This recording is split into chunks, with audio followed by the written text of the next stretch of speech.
My name is Mitchell Repholtz, and my speech is on the legalization of marijuana.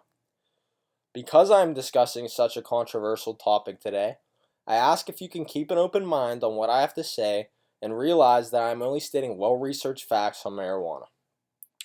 With that being said, I don't feel smoking is good for everyone and can potentially be harmful if used improperly and especially when used excessively. Still, I'm an objective person and feel that the pros greatly outweigh the cons when it comes to legalizing marijuana.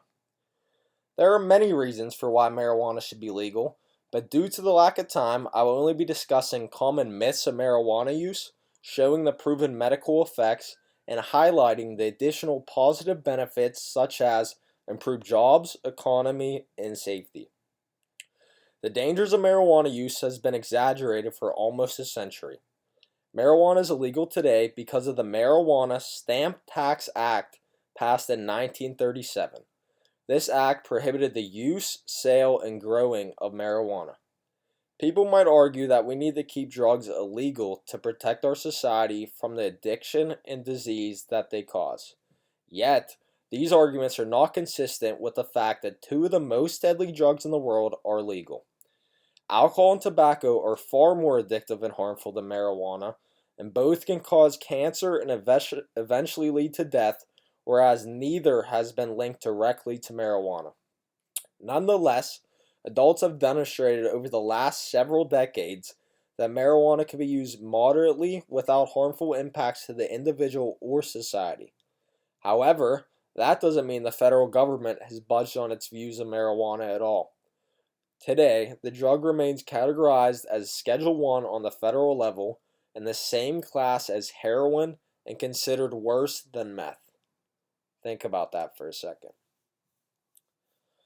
Marijuana has been used for centuries for medicinal purposes. I'm a medical marijuana patient myself. I have my card right here. Since becoming a patient, it has improved my life immensely. Marijuana has drastically helped me deal with my crippling social anxiety, and I can now leave my house and talk to strangers without feeling a sense of unease or worry. Marijuana has truly been a blessing for me, and I can finally enjoy my life again.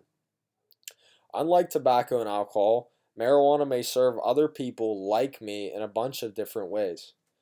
Under Pennsylvania's medical marijuana program, there's 23 qualifying conditions.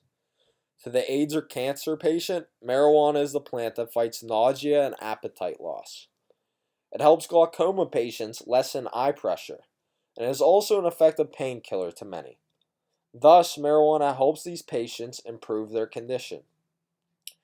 And legalization implies better control. When better controlled, marijuana would serve people who needs its healing properties.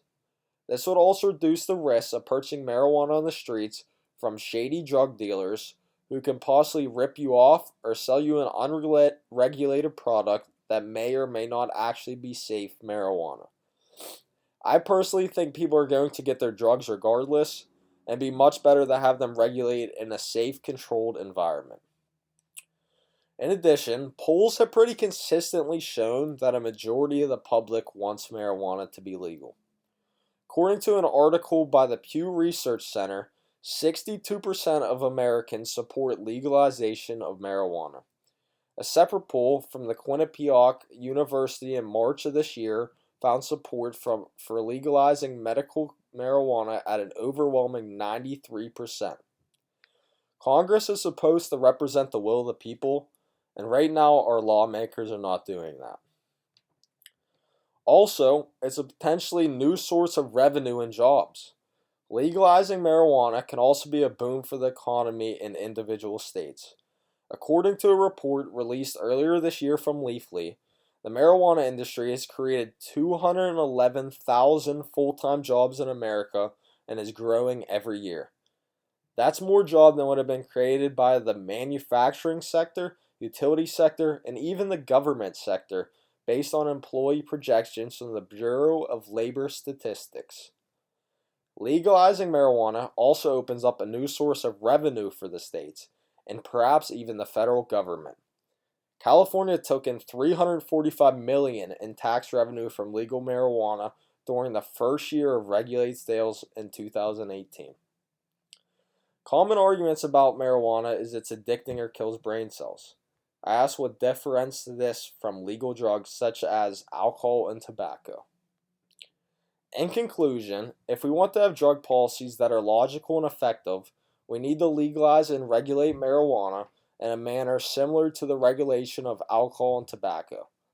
I think it is time we look past all that we have been told about the dangers of marijuana and see that it actually has legitimate medical uses, and its legalization would benefit our society and economy.